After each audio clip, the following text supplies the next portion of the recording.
బాబు మామా రే ఏంద్ర ఏడో కాలేజీకి పోకుండా మామా నేనేమో కాలేజీకి పోతానా ఒక ఎగ్జామ్ పాస్ కావట్లే మా నాయన ఎందుకు ఎగ్జామ్ ఫీజు బొక్కని ఈ షెడ్ పెట్టించింది మామా. నేను ఎట్టా చదివింది మెకానికల్ ఇంజనీర్ కాబట్టి ఎట్టా ఒకటి తోసుకొని పోతాను అట్టా. ఇన్ని రోజులకు మీ నాయన మంచి పని చేసిండ్రా. అవును మామా, ఇంతకు ఏమైంది? ఏమైందో ఏమోరా, బండి స్టార్ట్ కావడంలే చూడు.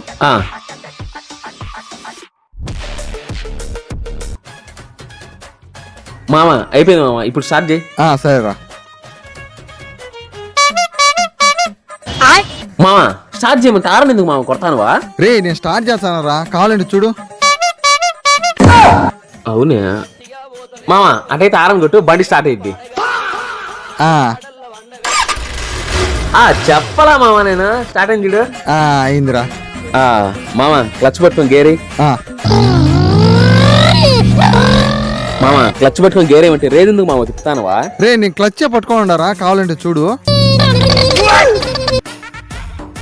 పైతంతర సిద్ధాంతం ప్రకారం క్లచ్ పట్టుకుంటే రేజ్ అవుతుందంటే ఇప్పుడు గేర్ వేయాలంటే రేజ్ తిప్పితే గేర్ పడుతుంది. మామ ఒక పని చేయి, రేజ్ తిప్పు గేర్ పడుతుంది.